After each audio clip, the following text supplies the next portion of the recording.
Welcome to really what is a community discussion tonight. We hope tonight offers great information that can be applied, that can be shared, and that can kind of lift awareness even in this community, communities at home and all over the country. And this is a start to that. So thank you for being here. So give yourselves a round of applause for being here this evening.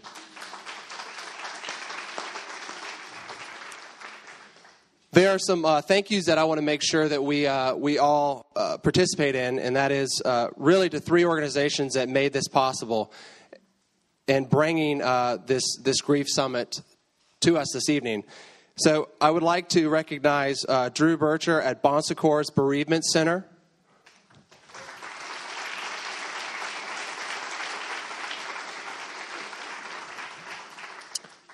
I'd like to also recognize Allison Drake from Full Circle.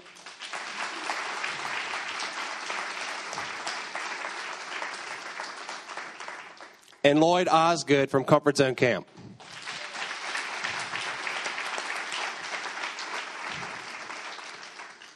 My name is Shrock, and I've kind of been offered the opportunity to not only introduce and thank the people that made this evening possible, but really introduce you to the experts for tonight, the people that have done this as a career, but also lived this.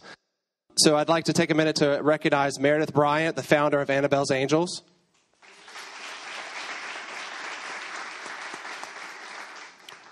Matt Paxson, TV host of Hoarders, CEO of Clutter Cleaners.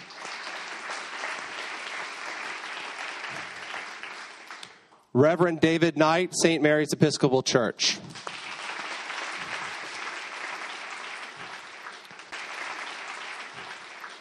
I think it's also, we're aware of how much community means. This facility tonight was given to us free. So St. Christopher's needs to be recognized for allowing this to happen as well.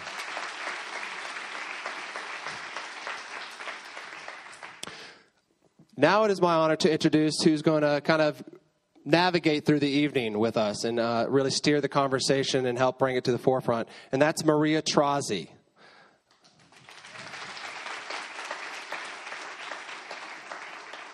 Maria Trozzi is visiting us from Boston, Massachusetts. She is assistant professor of development pediatrics at Boston Medical. She's also a published author and the Good Grief program director. And she's here to kind of moderate the evening for us. So let's give everybody a round of applause.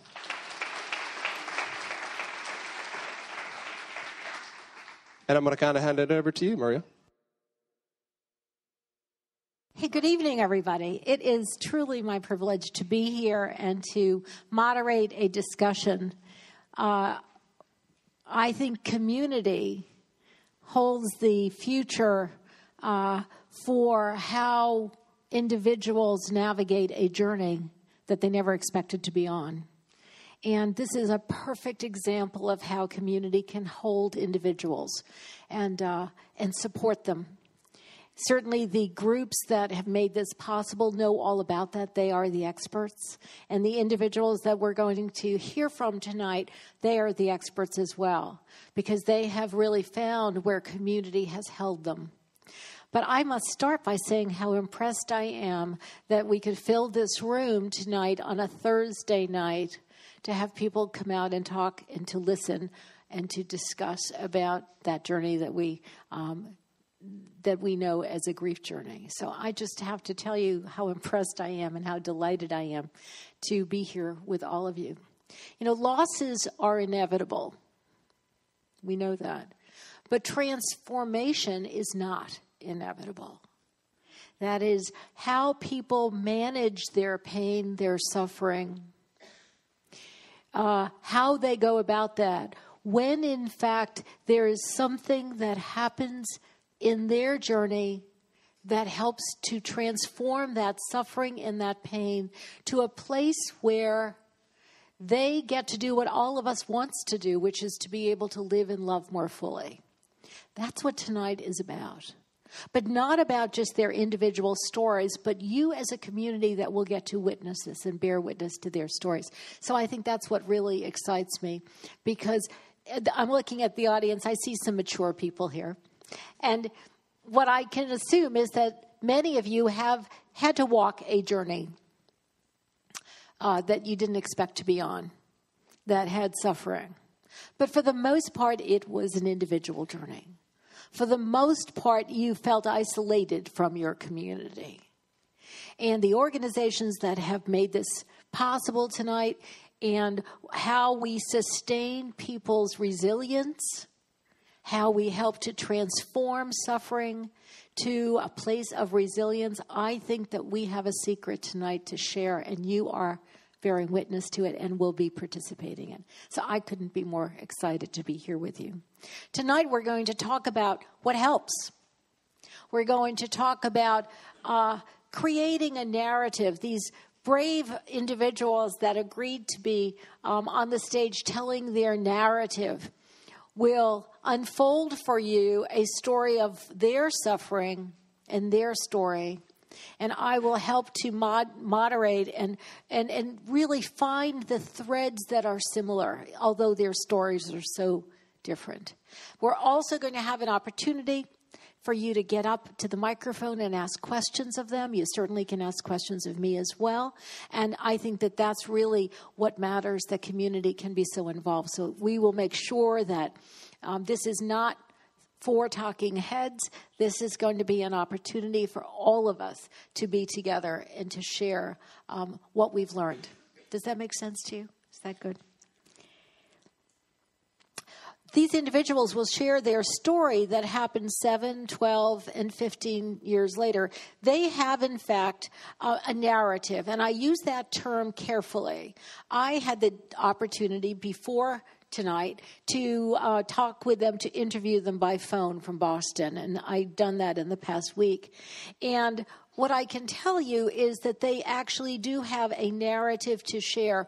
When you suffer a loss, right then, at the outset, there's no narrative at all. It's creating that narrative that is so impressive, and something that you will get to observe.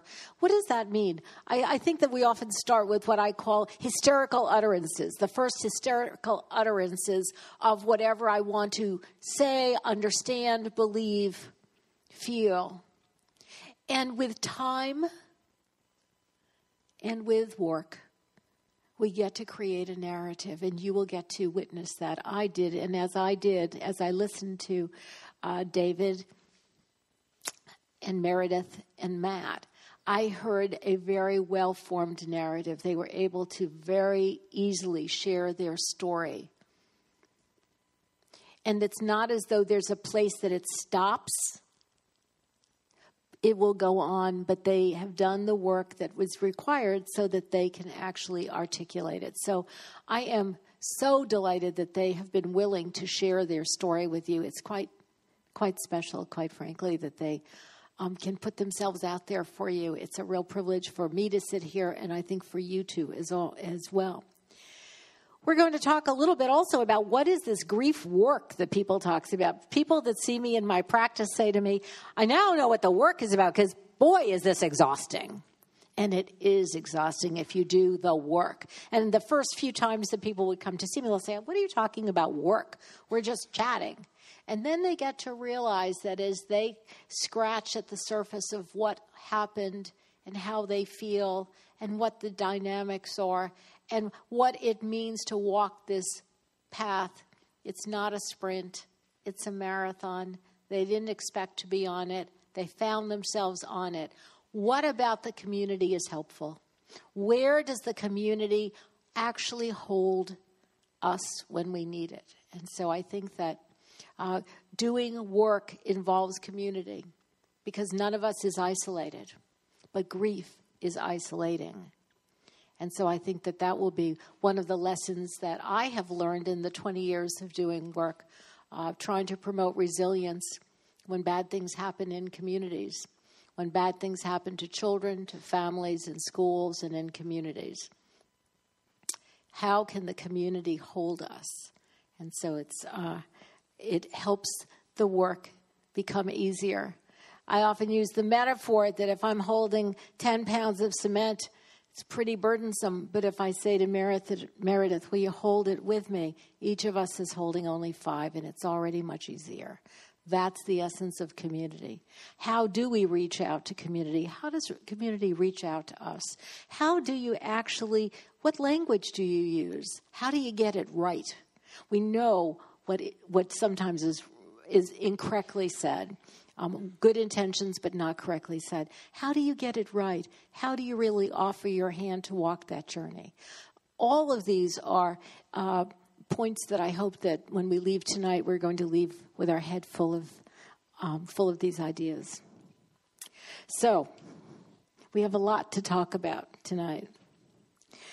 I am delighted and really privileged to ask each of my new friends to tell their story. And I think what we'll do, if you would bear with me, guys, to try to give a summary, speak to 5 to 10 minutes maybe as to what, just as you were interviewed by me, what was important, what was not, what actually happened. And actually, before you start, often people will say to me, well, how do you get people to talk? Particularly in a group. It's one thing, one-to-one. And whether it was at Columbine or after Katrina or next week I'll be in New York City dealing with the aftermath of the nanny that murdered her the 2 children she was caring for.